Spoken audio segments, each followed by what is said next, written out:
keempat adalah kita itu bisa ngambil 2-3 sendok makan gula pasir, diaduk bersama air hangat, lalu diminumkan. Nah, setelah itu nanti kita evaluasi gula darahnya 15 menit setelah itu. Nah, gula darah pasien dengan gula darah rendah itu dikatakan kalau gula darahnya kurang dari 70 ya Bapak Ibu. Nah, maka dari itu setelah dikonsumsi air gula tersebut, maka kita evaluasi gula darahnya 15 menit setelahnya. Ya, Dok, kalau misalkan kondisinya tidak sadar gimana? Langsung ke UGD ya. Jadi langsung ke UGD itu adalah gawat darurat ya. Karena apa? Itu bisa mempengaruhi kesadaran dan lain sebagainya ya. Ini makanya perlu dicermati saat puasa ini. Namanya orang tidak makan tiba-tiba terus akhirnya gula darahnya ngedrop. Nah, itu yang paling sering terjadi pada pasien yang sedang berpuasa.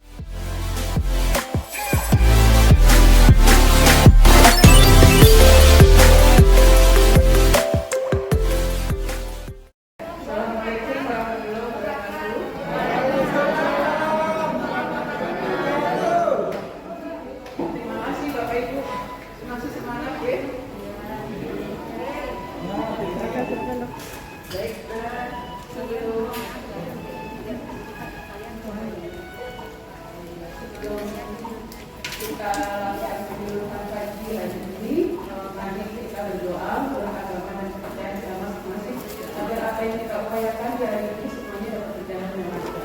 Amin. Berdoa dipersilakan.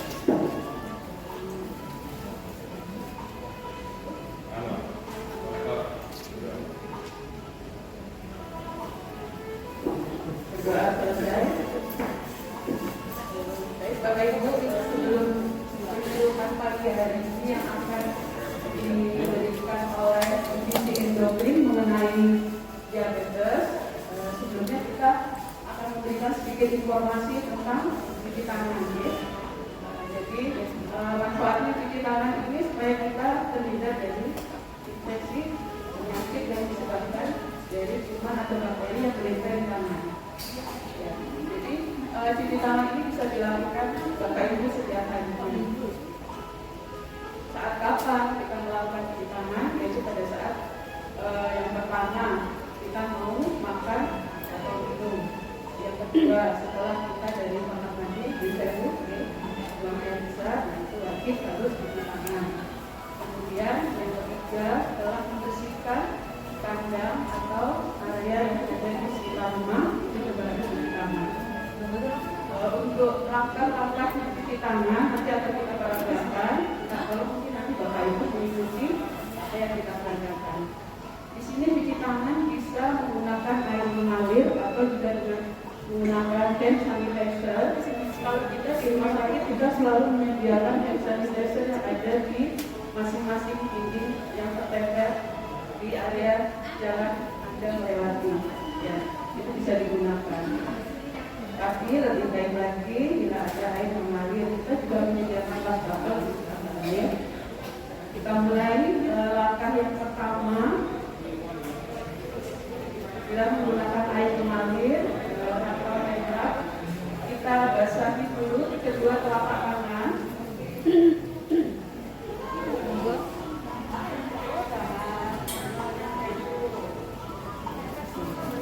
Bila menggunakan air mengalir juga bisa menggunakan sabun ya, pastinya harus menggunakan sabun. Jadi menggunakan sabun.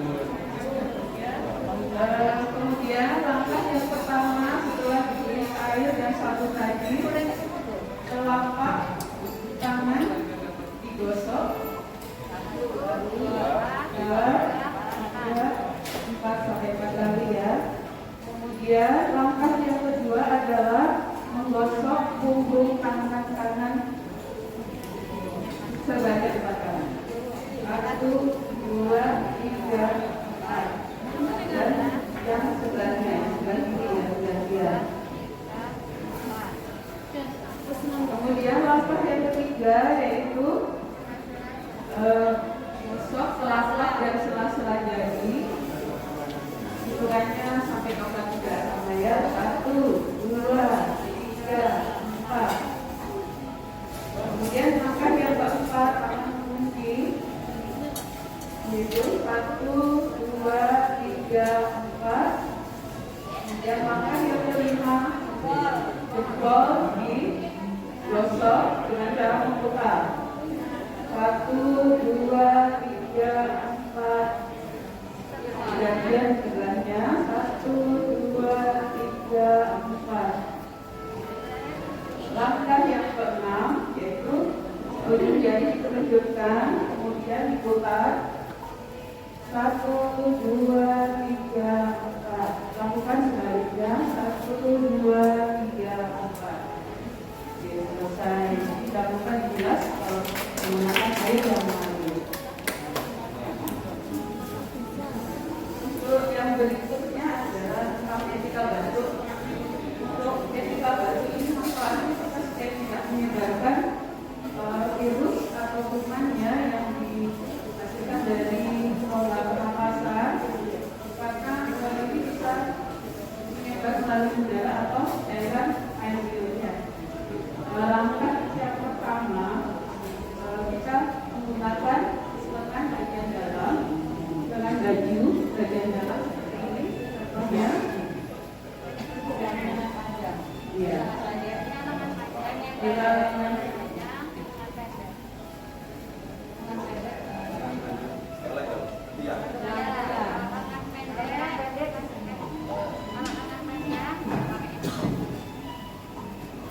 kemudian cara yang kedua, bila Bapak Ibu membawa tisu atau sarung tangan, harus menutupi pas hidung dan mulut. Jadi tidak boleh ada hanya hidungnya saja atau hanya mulutnya saja. Jadi harus ditutup semua hidung dan mulut, kemudian dibatukkan.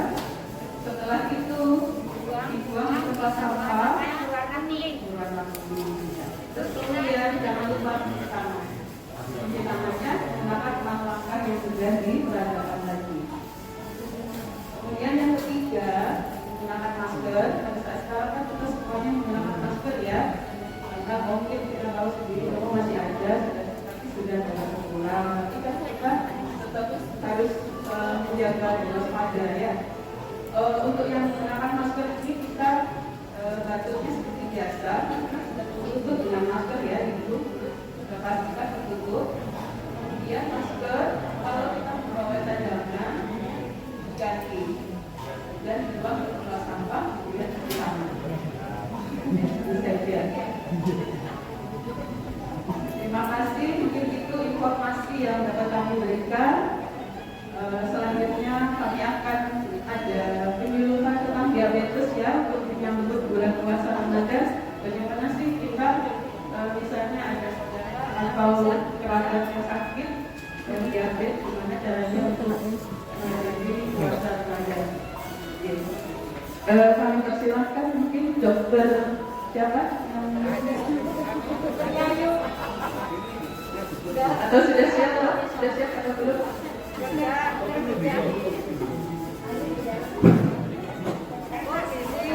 Oh iya. Dari sisi mungkin moderatornya siapa dok? Kemarin kayaknya ada moderatornya ya. Moga silakan nanti mungkin waktunya berapa menit, kemudian disambung sama yang kedua ya.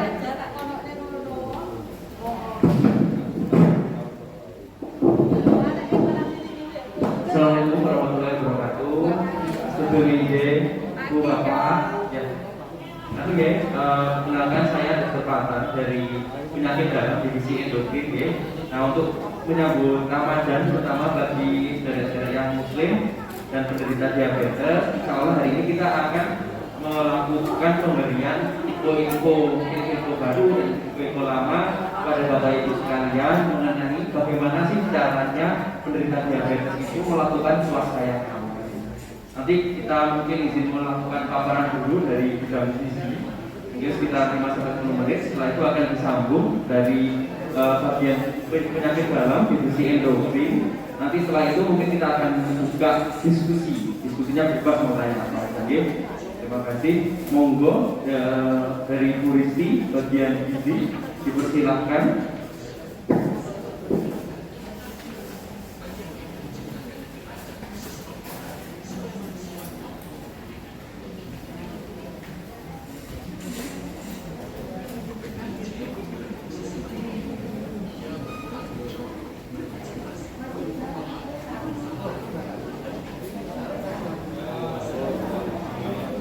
udah mau ngelarin uang absen dulu simpen mau ngelarin aku posisi orang ngurusi kayak ngurusi pasiennya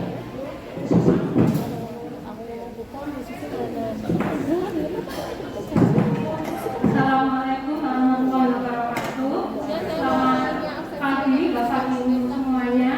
Perkenalkan nama saya Siti Medisa Sari dari instalasi di Rumah Sakit Saiful Anwar. Pagi ini akan sharing sedikit ya tentang tips berpuasa Ramadan bagi diabetes atau bagi pasien penyandang diabetes mellitus.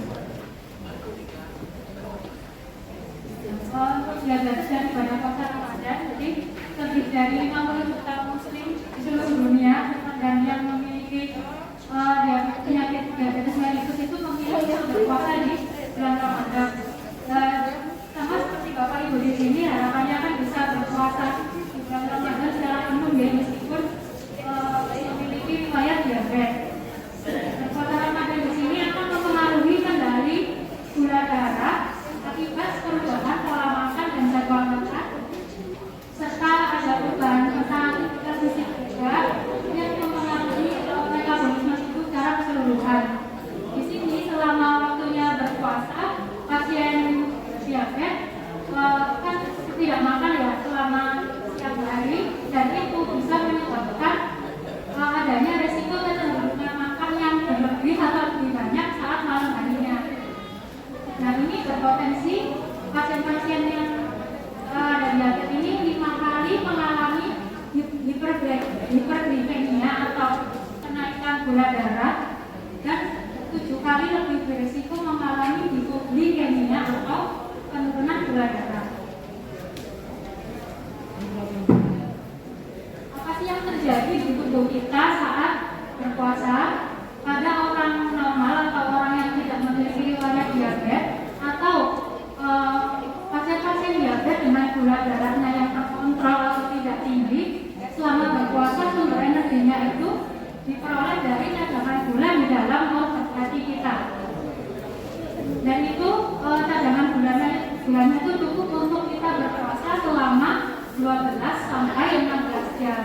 Tetapi apabila jangka waktu puasanya lebih lama, maka cadangan gula itu diambil dari cadangan atau simpanan lemak dan otot.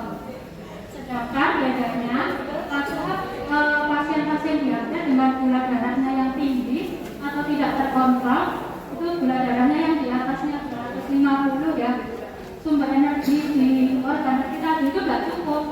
Jadi lebih cepat digunakan simpanan energi dari lemak dan otot-otot tubuh kita.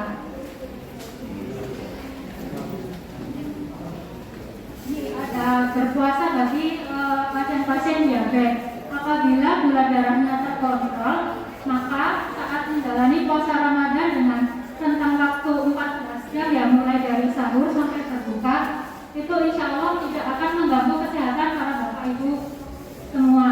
Tetapi apabila BM-nya ini tidak terkontrol, gula darahnya tinggi sekali, itu apabila berpuasa dapat beresiko yang pertama muncul komplikasi berat, karena tadi kan apabila cadangan untuk energinya diambil dari simpanan lemak dan otot, maka akan mengeluarkan yang namanya zat keton. Ini intinya zat keton ini kalau misalkan jumlahnya terlalu berlebih di dalam tubuh kita, maka akan menghasilkan racun dan mengakibatkan komplikasi-komplikasi lebih berat. Selain itu, selain adanya komplikasi berat juga dapat menyebabkan dehidrasi atau rasa haus yang berlebih karena kekurangan cairan. Apa sih yang perlu disiapkan bagi penyandang diabetes saat akan melakukan puasa Ramadan? Yang pertama harus konsultasi ke dokternya dulu ya, dokter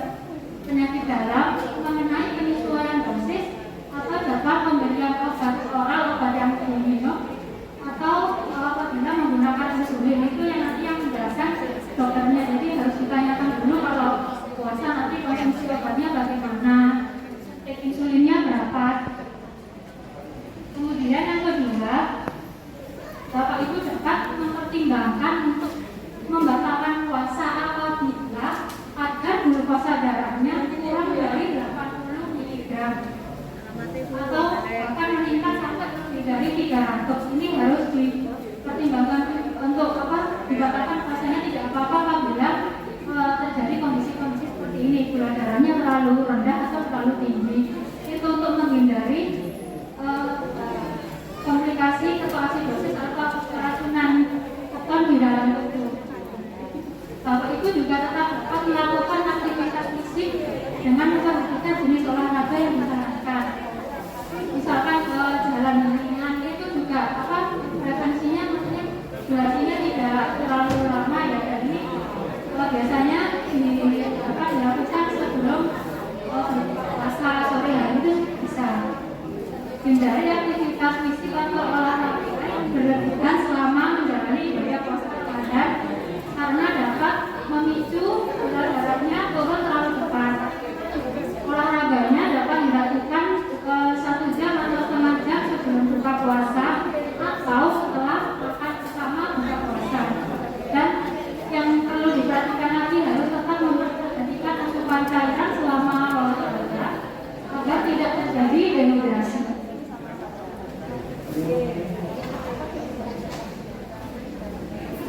Bagaimana tips yang aman menjalani puasa untuk penyandang diabetes? Pola makan kita saat bulan Ramadan itu sebenarnya tidak terlalu berbeda dengan pola makan sehari-hari. Tapi yang perlu diperhatikan adalah menghindari diet atau pola makan atau pemilihan bahan makanan yang tidak tepat. Nah, sebaiknya juga jangan sampai makan berlebihan. Makan berlebihan di sini, jadi kita misalkan saat waktunya berbuka itu makan yang manis-manis terlalu banyak, makan esnya terlalu banyak, itu juga sebenarnya tidak dilakukan ya. Kemudian dilanjutkan untuk mengkonsumsi sumber karbohidrat kompleks saat makan utama saat buka puasa dan juga saat sahur. Ini kalau kita bisa sederhana, misalkan seperti kue itu hanya boleh dikonsumsi saat awal berbuka puasa saja, dan itu pun juga jumlahnya tidak banyak ya. Dan harus tetap memperhatikan dan menjaga asupan buah, sayur, serta cairan yang cukup. Dan kita disarankan untuk mengakhirkan makan sahur atau makan siangnya mendekati waktu imsak. Di sini juga diperhatikan untuk tetap mengkonsumsi bahan makanan sumber lemak tidak jenuh sesuai yang direkomendasikan oleh ahli gizi. Kemudian selanjutnya ini adalah hindari melewatkan waktu makan, utamanya saat buka puasa atau saat sahur. Dan juga hindari untuk mengkonsumsi karbohidrat atau minuman manis yang berlebihan untuk menghindari terjadinya kenaikan gula darah berlebih setelah makan yang dikhawatirkan apabila konsumsinya terlalu banyak itu nanti gula darahnya yang setelah makan jadi tidak terkontrol. Kemudian kita juga diharapkan bisa menghindari terjadinya kenaikan gula darah setelah makan dengan melakukan pembagian waktu makan secara merata menjadi 2 atau 3 porsi dalam rentang waktu antara buka puasa sampai sahur. Nah, bagaimana caranya pengaturan makan saat berpuasa yang aman bagi pasien-pasien diabetes? Yang pertama, saat buka puasa kan kita makan pertama itu saat buka ya, setelah berpuasa selama 12 sampai 14 jam. Itu 50% kebutuhan energi terbaginya dalam apa?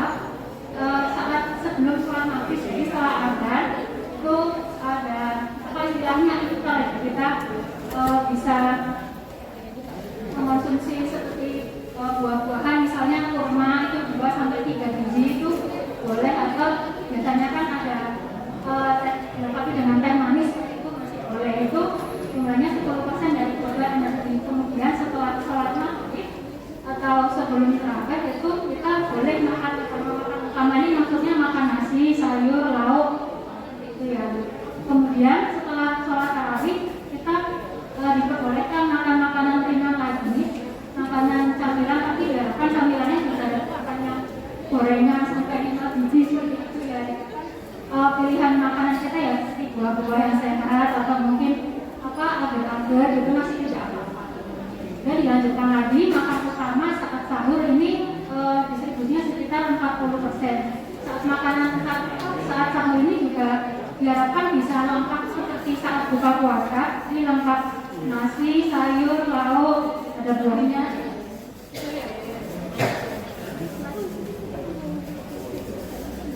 Kurang jelas, jadi teman-teman makan saat berpuasa ini tipsnya seperti yang sudah saya jelaskan di awal. Jadi untuk saat iftar bisa memilih buah-buahan seperti kurma 2-3 biji, terus makan buah jeruk, makan apel, pir, itu tidak apa-apa saat berpuasa. Dan juga meminum air putih atau kalau biasanya kan kadang kita bikin teh manis gitu ya, tapi tetap dianjurkan meminum air putih dengan porsi yang lebih banyak. Selanjutnya di makanan utama diperhatikan jumlah asupan sayurnya dan sumber-sumber protein yang direkomendasikan ada ikan, tempe, tahu, ayam tanpa kulit, kemudian kalau misalkan makan daging tanpa lemak, telur juga boleh, itu untuk sumber proteinnya. Dan sebisa mungkin kurangi makanan-makanan yang digoreng. Jadi kalau misalkan untuk lauk-lauk di makanan utama sudah digoreng, jadi saat takjilnya atau saat iftar itu usahakan tidak ada gorengannya. Sebelum tarawih kita masih boleh makan 2-3 buah kurma lagi atau buah-buah yang lain masih diperbolehkan. Dan untuk konsumsi air putih diusahakan sekitar 8 gelas per hari. Maksudnya selama dari waktu sahur hingga dari waktu berbuka hingga sahur itu sekitar 8 gelas atau 2 liter. Kemudian hindari konsumsi minuman manis, minuman soft drink atau yang semacam Coca-Cola, Fanta seperti itu ya. Dan minuman-minuman yang berkafein seperti teh atau kopi, terutama saat waktunya makan sahur, karena itu bisa membuat kita cepat haus dan akan meningkatkan risiko kenaikan gula darah dari tubuh. Nah, ini apabila Bapak Ibu semua mengalami gejala hipoglikemi atau gula darahnya turun terlalu lebih sampai menyebabkan adanya gejala pusing, lemes, terus berdetak gemeteran itu sampai keringat dingin, hujan. Nah itu tidak apa-apa membatalkan puasa, tapi setelah itu diharapkan mengonsumsi atau minum 2 sendok madu atau 2-3 sendok gula yang dilarutkan dalam 1 gelas air. Jadi diperbolehkan membatalkan puasa itu dengan bikin 2 air gula atau makan madu ya. Terus setelahnya setelah 10-15 menit diperbolehkan makan 1 lembar roti, minum susu atau makan biskuit 2 roti. Untuk contoh pembagian menu makanan utamanya, jadi dari 1 piring itu ada setengah bagian piring berisi sayuran. Jadi memang porsi sayurannya diharapkan lebih banyak daripada lauk-lauknya ya. Kemudian untuk sumber protein atau lauk seperti ayam, ikan, telur, tahu, tempe itu seperempat bagian, jadi cukup 1-2 potong saja. Kemudian sisanya lagi adalah sumber karbohidrat. Sumber karbohidratnya ini bisa seperti nasi merah, kentang, seperti itu bisa jadi pilihan makanan utama kita. Jadi diusahakan dari 1 piring itu jumlah sayurnya lebih banyak daripada karbohidrat dan lauk-lauknya. Dan untuk buah bisa dijadikan makanan selingan juga. Seperti saat makanan untuk takjil tadi atau setelah sholat tarawih.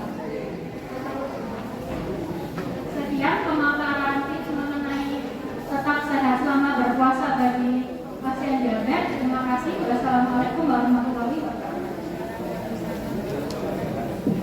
Ya, terima kasih Mbak Rizky, paparannya sangat singkat tapi sangat padat ya. Jadi sudah dibahas sekali, terutama mengenai pengaturan gizi dan pengaturan diet dari diabetes. Pengaturan gizi dan diet ini sangat penting karena merupakan salah satu obat. Jadi kalau obat itu utamanya, walaupun kita biasanya sehari-hari mengenal obat yang kita minum, makanan itu adalah bisa menjadi obat bila dipakai dengan tepat.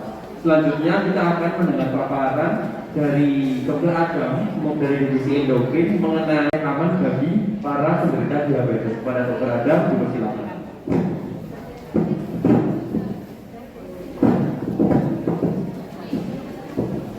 Baik, terima kasih kesempatan, terima kasih Mbak Risti. Assalamualaikum warahmatullahi wabarakatuh. Selamat pagi Bapak Ibu semua. Bagaimana kabarnya pagi hari ini? Semoga teman-teman sehat semua ya. Ya, nggak terasa sudah 1 tahun yang lalu, sudah hampir 1 tahun kita selesai menjalani ibadah puasa. Alhamdulillah kita di saat ini sudah diberi kesempatan untuk akan menjalankan ibadah puasa di tahun yang ini. Nah, di sini perkenalkan saya Dr. Adam bersama Dr. Patan, Dr. Heri, Dr. Irman, Dr. David, dan seluruh sivitas yang ada di sini, termasuk dari rekan poli, gizi dan lain sebagainya. Izin untuk kami menyampaikan terkait persiapan dan penyesuaian puasa Ramadan bagi pasien-pasien dengan diabetes mellitus. Mungkin di sini kami dari divisi endokrinologi dari KPDS Ilmu Penyakit Dalam Rumah Sakit Saiful Anwar akan menyampaikan terkait hal ini. Dokter Patan bisa naik slide. Nah, ya seperti yang kita ketahui ya dari firman Allah, yaitu baik orang-orang yang beriman diwajibkan atas kamu berpuasa sebagaimana diwajibkan atas orang-orang sebelum kamu agar kamu bertakwa ya. Untuk meningkatkan keimanan kita, ketakwaan kita diminta oleh Allah untuk berpuasa. Maka sejatinya sebagai kaum muslim, kita harus menaatinya ya. Lalu bagaimana pasien dengan diabetes terkait puasanya? Itu yang akan coba kita bahas. Next. Ini adalah pertanyaan-pertanyaan yang sering muncul mungkin di Bapak Ibu semua yang memiliki riwayat dengan diabetes. Apa perbedaan pengobatan penyakit diabetes mellitus saat bulan Ramadan dan sebelum bulan Ramadan? Apakah itu berbeda? Dan yang kedua, kalau saya terdiagnosis kencing manis, boleh nggak sih kita itu sebetulnya itu berpuasa? Nanti akan kita jawab dalam presentasi kita pagi ini. Nah, ini adalah gambaran kita saat berpuasa ya. Nah, kalau kita lihat di sini, kita itu makan mengkonsumsi glukosa. Nah, seperti yang kita ketahui mungkin Bapak Ibu sekalian sering mendengar namanya insulin ya. Insulin itu adalah hormon yang bertugas untuk memasukkan glukosa dalam sel. Nah, maka dari itu, maka sekresi insulin ini kalau orang makan, insulinnya akan meningkat. Tetapi kalau misalkan kita berpuasa tidak ada makanan, maka insulinnya itu akan turun. Kalau insulinnya akan turun, maka apa? Nah, nanti akan terjadi namanya proses gluconeogenesis, adalah pembuatan glukosa yang aslinya kita dapat dari makanan, maka akan dari hati dan lemak akan di metabolisme. Gampangnya seperti itu ya Bapak Ibu. Izin saya lanjutkan dulu. Nah, bagaimana sih kita itu seperti misalkan kita itu kalau mau berperang ya, kita harus mempunyai bekal, kita harus mempunyai amunisi yang cukup. Maka dari situ kita pasien dengan kencing manis juga harus mempunyai bekal dan amunisi yang cukup untuk menghadapi puasa ini. Apa bekalnya? Nah, kita mempunyai dari perka ini kita ada namanya stratifikasi resiko. Apa itu stratifikasi resiko? Nah, ada scoring ya, yang dimana nanti ini kita akan menilai para dokter ya. Tapi sebagai Bapak Ibu ketahui juga ya. Jadi kita nilai dari skornya itu tersebut. Apa contohnya? Tipenya diabetesnya apa? Ya, kalau misalkan diabetes tipe 1 maka skor resikonya 1. Kena kencing manisnya gimana? Sudah lebih dari 10 tahun atau kurang dari 10 tahun? Pernah gula darahnya rendah enggak? Pernah gula darahnya tinggi? Nilai HbA1c-nya berapa? Itu semua akan kita scoring di sini. Nah, nanti skornya itu ada ini nilainya, resiko rendah, sedang, dan tinggi. Dan implikasinya bagaimana? Ya kalau risikonya tinggi, maka berpuasanya jadi tidak aman. Banyak resiko-resiko yang bisa terjadi. Yang kedua, resiko sedang. Dan jadi saat puasa kemungkinannya itu masih kurang aman, ya. Dan kalau resikonya itu rendah, maka aman untuk berpuasa. Jadi dari kami kita harus menilai dulu resiko-resiko ini tersebut, baru nanti kita bisa menilai kira-kira bapak ibu semua ini yang terkena kencing manis itu resikonya untuk berpuasa aman nggak ya? Nah, ini adalah alat yang kita bisa gunakan sebagai amunisi kita untuk menghadapi puasa Ramadan ini. Nah, tadi saya sudah bicara resiko tinggi, sedang, rendah, dan resiko apa lagi sih yang sebetulnya terjadi itu? Sebetulnya ini sudah masuk dalam scoring tersebut. Namun perlu saya highlight kembali, saya jelaskan kembali. Yang paling bahaya adalah yang saya kasih tanda merah. Apa itu hipoglikemi? Nah, mungkin bapak ibu semua kurang familiar dengan nama itu ya. Kalau hipoglikemi itu adalah gula darahnya itu rendah bapak ibu sekalian. Gimana gula darah rendah itu nanti akan saya jelaskan. Lalu apalagi resikonya? Resikonya karena itu tadi kita akhirnya tidak makan, maka akhirnya gula dipecah dari cadangan gula yang ada di hati. Akhirnya apa? Gulanya bisa melonjak tinggi. Itu berbahaya nggak dok? Berbahaya ya. Kalau gula darah tinggi bisa menyebabkan krisis, bisa menyebabkan tidak sadar juga ya. Kedua dari hipoglikemi dan hiperglikemi, gula darah rendah dan gula darah tinggi itu bisa menyebabkan penurunan kesadarannya bisa terganggu. Lalu apa yang ketiga? Dehidrasi ya. Kita puasa terus akhirnya minumnya kurang, akhirnya bapak ibu bisa jatuh dalam dehidrasi, kekurangan cairan. Apa efeknya? Lemes, haus, dan lain sebagainya. Kalau ujung-ujungnya dehidrasi, nanti bisa mencetuskan hiperglikemi tadi ya. Karena apa? Kurang cairan yang gulanya akhirnya nanti melonjak tinggi, serta bisa mencetuskan namanya ketoasidosis diabetik ya. Itu nanti adanya keton di dalam darah. Nah, itu adalah suatu gawatan medis yang bisa terjadi pada pasien-pasien dengan diabetes mellitus ya, pada pasien dengan kencing manis. Namun yang perlu saya highlight sekali adalah hipoglikemi. Next. Nah, kenapa saya meng-highlight hipoglikemi atau gula darah rendah ini?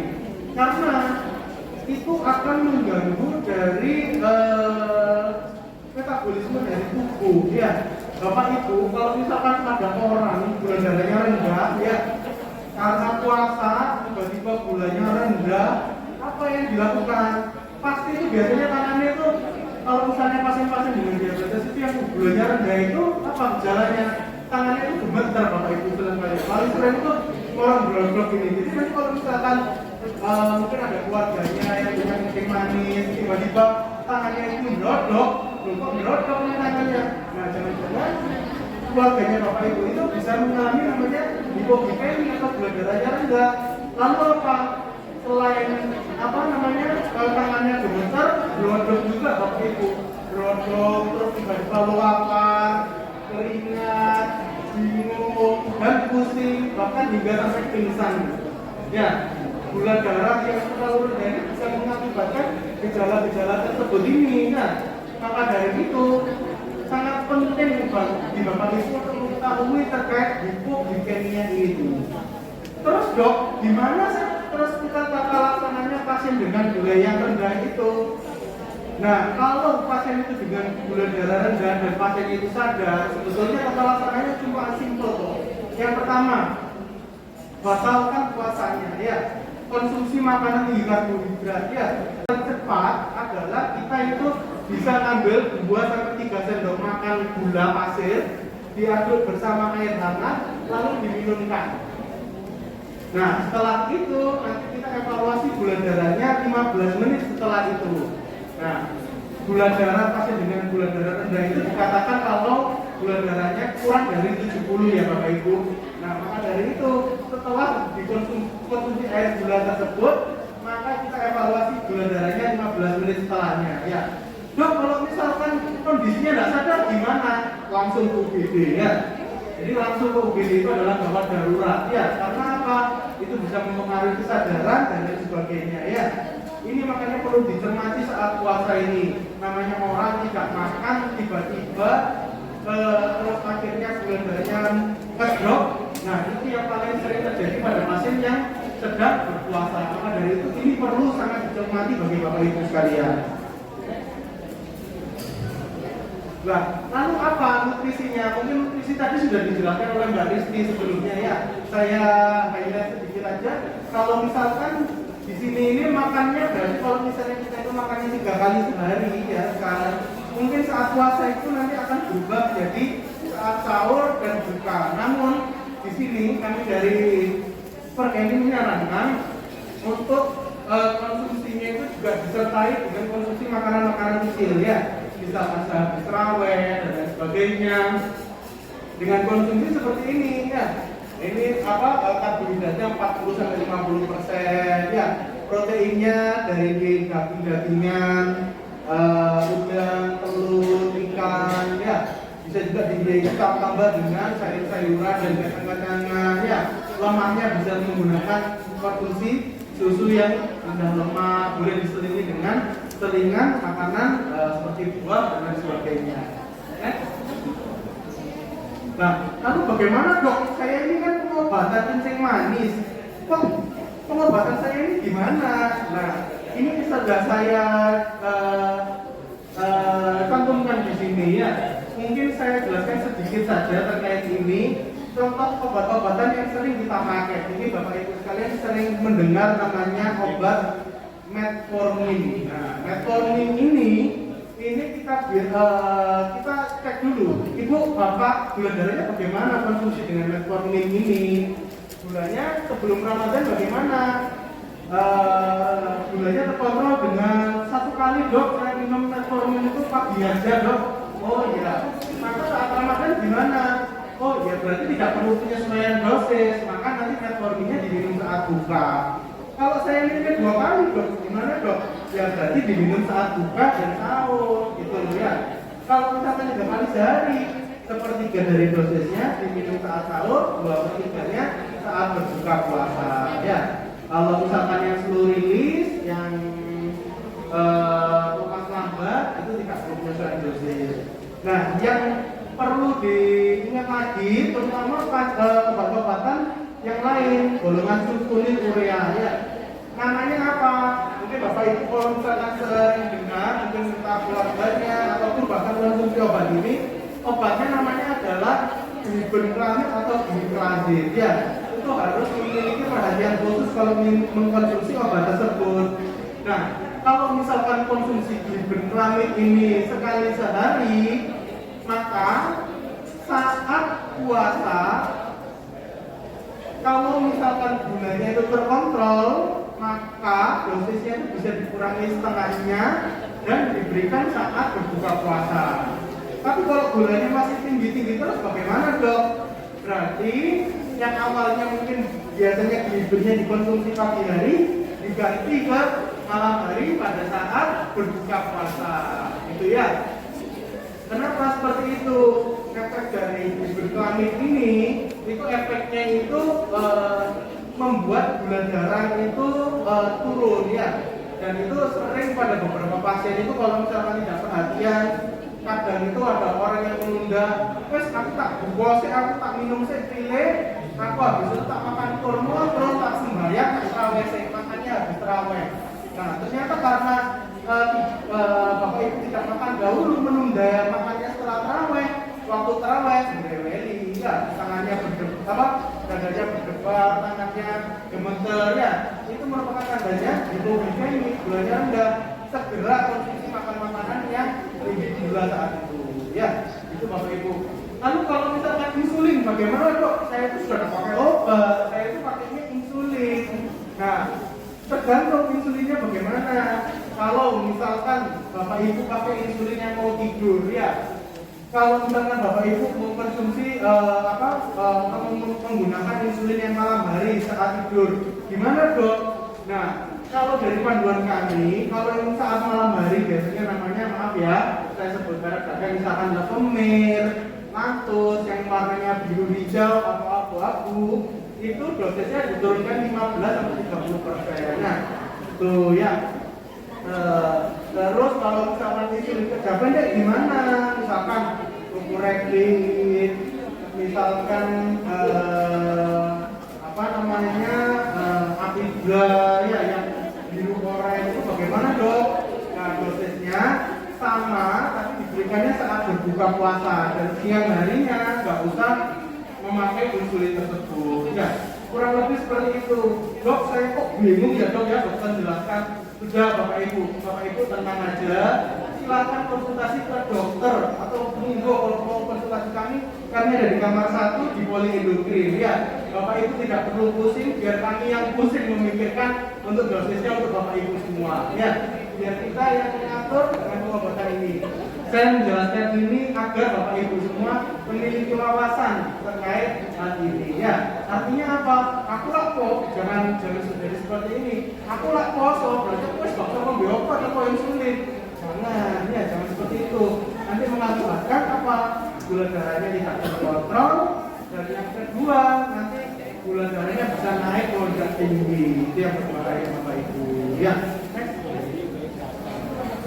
Nah, tadi teman-teman kami sudah membagikan lembaran edukasi dasar untuk pasien diabetes yang menjalani puasa Ramadan ya. Di sini Bapak Ibu, sini sudah cukup lengkap ya panduannya ya. Jadi edukasi ini sudah dijelaskan sendiri di sini ya. Mungkin Bapak Ibu nanti bisa baca atau berikan nanti ke keluarga di rumah yang membutuhkan pencerahan terkait kondisi kejiwaan saat puasa, seperti nutrisi dan cairannya bagaimana, apa saja, pengaturan dosisnya bagaimana, aktivitasnya bagaimana, terus apa tanda-tandanya kalau misalkan orang itu berpuasa terus harus dibatalkan itu saat apa, ini semua sudah tercantum di sini sendiri ya. Seperti tadi itu tanda hipoglikemin, tanda gula darah rendah atau hipoglikemin itu apa? Bertahan sebentar, keringat dingin, dada berdebar, apa ya? Kalau gulanya tinggi apa gejalanya? Rasa haus yang hebat, sering kencing, lemah, bingung, itu semua adalah gejala-gejala dari resiko-resiko dari puasa saat Ramadan ya, yang sudah saya jelaskan sebelumnya. Monggo Bapak Ibu nanti bisa di baca-baca kembali nanti kalau senggang, kalau misalkan ada yang bertanyakan, kami siap menjawab ada di kamar 1. Jadi kesimpulannya apa Bapak Ibu? Puasa dapat membantu perbaikan glukosa darah, pengaturan pola makan yang tepat dapat membantu pengendalian glukosa darah ketika puasa, dan pengobatan kencing manis tetap diberikan sesuai anjuran dokter ya. Jadi jangan memiliki asumsi sendiri untuk menunda-nunda atau tidak minum obat tanpa advis dari para dokter yang menjadi penanggung jawab Bapak Ibu semua. Next. Demikian Bapak Ibu, terima kasih banyak. Ini saja yang bisa saya presentasikan. Semoga ini bisa membawa manfaat kepada Bapak Ibu semua agar kita bisa menjalani ibadah ini dengan tumak nina, khusyuk saat berpuasa dan terutama mendapatkan ridho dan panjang umur dari Allah ya. Demikian yang bisa saya sampaikan. Wabillahi taufiq wal hidayah. Saya akan kembalikan ke moderator. Wassalamualaikum warahmatullahi wabarakatuh. Selamat pagi Bapak Ibu.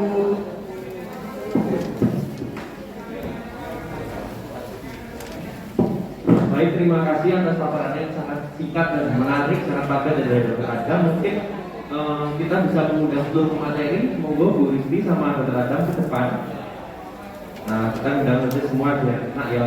Terus monggo kalau misalnya ada yang mau ditanyakan Bapak Ibu silakan. Monggo dari Bapak Ibu yang mungkin menderita diabetes atau yang bukan menderita tapi punya tetangga atau keluarga dekatnya penderita diabetes, silakan, kita bebas terbuka. Monggo, yang ingin bertanya silakan. Monggo silakan kalau ada yang mungkin ditanyakan. Oh ya, kayaknya ini sudah cukup jelas semua Bu ya, jelas ya. Kalau gitu saya yang tanya ya, saya agak bingung soalnya ini mungkin kepada Mbak Rizky ya. Secara singkat mungkin kira-kira, oh ya saya tanya di sini. Assalamualaikum warahmatullahi wabarakatuh. Kami mau tanyakan makanan apa yang disarankan untuk selain penderita diabetes pada waktu puasa. Terima kasih. Ini mungkin tentang Ibu siapa Bu? dulu bertanya untuk penderita diabetes ya. Untuk penderita diabetes, saran makanan apa untuk menjaga kondisi ketika berpuasa? Mungkin Bu Isti. Atas pertanyaan dari Bu Nurul, ini maksudnya kalau untuk normal ya, maksudnya gula darahnya tidak tinggi seperti itu ya. Sebenarnya secara keseluruhan makanan-makanan yang dianjurkan untuk pasien yang tidak ada diabetes sebenarnya hampir sama ya. Jadi kalau untuk makanan utama misalkan sayur buah itu pasti ya. Sayur apa aja boleh selama tidak ada sakit jantung atau ginjal asam urat, itu sayur apa aja bebas. Terus pengolahannya ya bisa direbus, maksudnya di sayur bening, sop, tumis, itu apa aja boleh. Buah-buahan apa saja boleh, tapi yang di sini yang perlu dibatasi ya, misalkan saat buka ya, yang gorengan-gorengan yang terlalu banyak. Jadi misalkan saat makanan utama kita, misal lauknya sudah ada tempe goreng, sudah ada ayam goreng, nah itu pas berbuka puasa, pas iftar itu sudah diusahakan kue-kuenya jangan yang gorengan, jangan pisang goreng, jangan mungkin bakwan, veggie seperti itu ya. Mungkin lebih baik diganti seperti buah, seperti kurma atau apel, sir, atau misalkan itu di rumah bikin puding atau agar dikasih buah itu boleh, nggak apa-apa.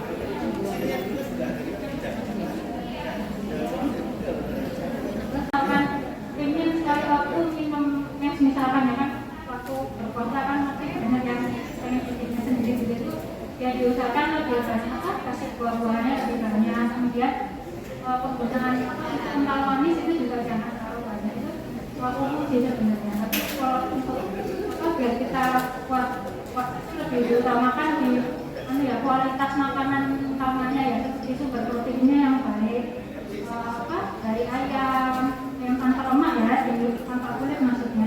Kemudian ikan laut, ikan air tawar itu apa aja boleh selama tidak ada alergi, tempe, tahu, telur,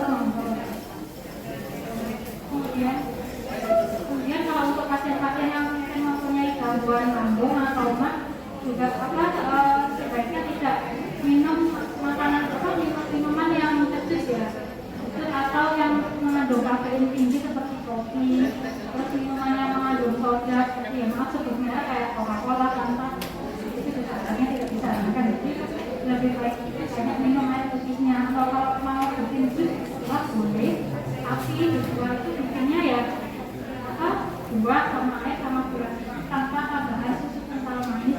Nah, susu kental manis itu lebih banyak gula daripada susunya sendiri ya.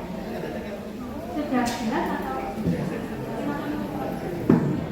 saya tambahkan ya terkait makanan yang dijelaskan oleh Mbak Diti, saya tambahkan sedikit saja, jangan lupa untuk konsumsi air putihnya ya, itu untuk kebaikan ginjal kita dan juga untuk mencegah kondisi dehidrasi tadi ya. Kalau misalkan kita itu beratnya sekitar 50, jangan lupa berarti konsumsi airnya paling tidak satu hari itu kurang lebih 1 hingga 1,5 liter per hari ya. Itu pun itu 1 hingga 1,5 itu tidak harus berupa air putih aja ya, bisa berupa jus tadi ya, atau makanan buah-buahan seperti itu. Yang penting putihnya jangan salah seret ya, tapi harus konsumsi air putih dengan baik ya. Itu saya kembalikan ke kesempatan. Kita ada tambahan Bu. Terima kasih Bapak Ibu yang sudah hadir di sini ya.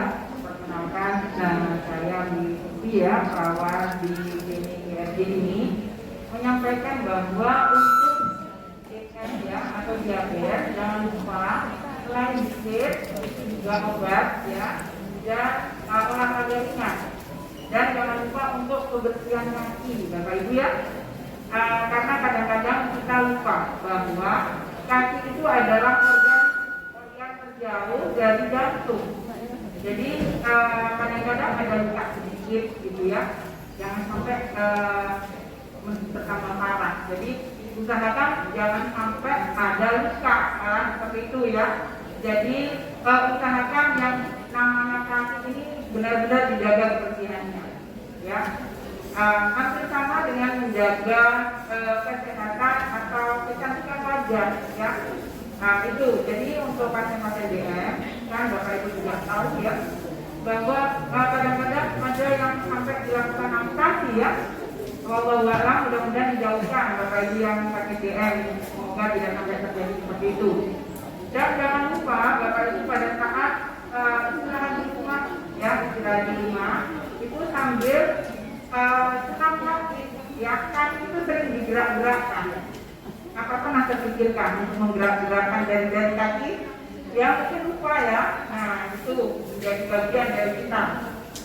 Biasakan sehari 3 kali ya senam kaki sambil lakukan cuci Bapak Ibu ya.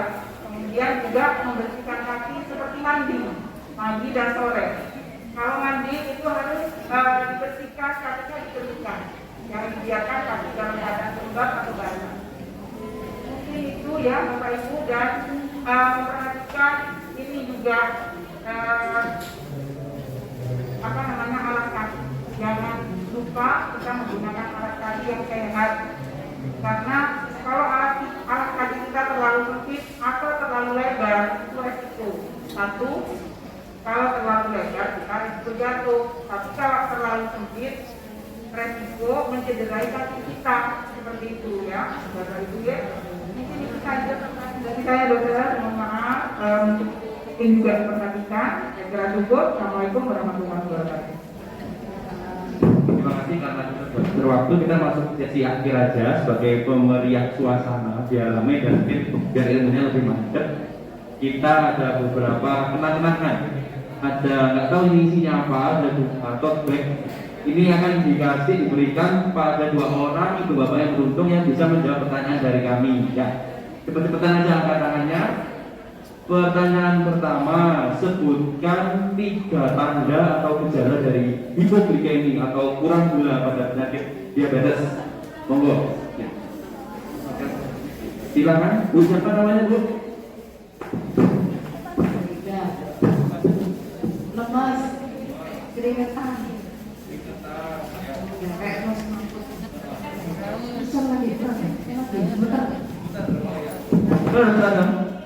Betul. Tepuk tangan dulu. Mungkin Ibu bisa maju, kita foto bareng dulu sama Bu. Difoto.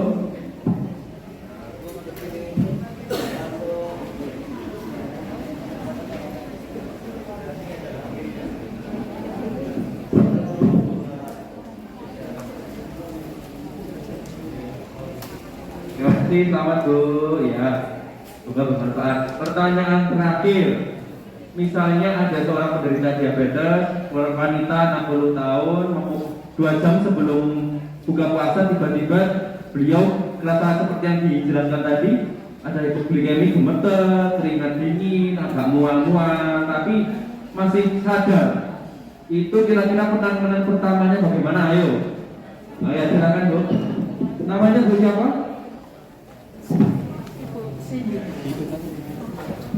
Itu harus membatalkan puasa.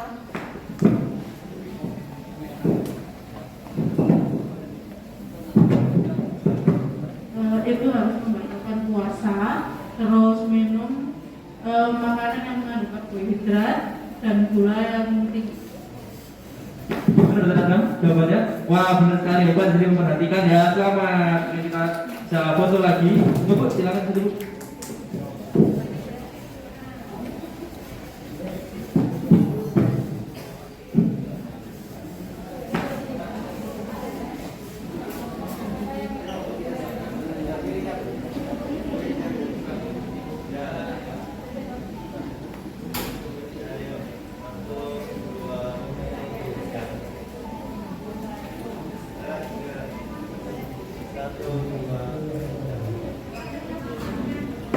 Ya, terima kasih ya. Demikian mungkin untuk penutup dari pertemuan singkat kita hari ini. Semoga ilmu yang kami berikan walaupun singkat bisa dimanfaatkan oleh Bapak Ibu, dan lebih baik lagi kalau disebarkan ke teman-teman terdekat, keluarga terdekat. Harapannya apa? Agar kita semua, terutama penderita diabetes, dapat menjalani puasa ini dengan aman, karena ibadah yang paling tinggi adalah ibadah yang aman dan tidak menyakiti tubuh kita sendiri. Demikian kami dari tim undur diri, mohon maaf bila ada kata-kata yang salah dan kurang berkenan, kami mohon maaf. Terima kasih Bapak Ibu semuanya. Wassalamualaikum warahmatullahi wabarakatuh.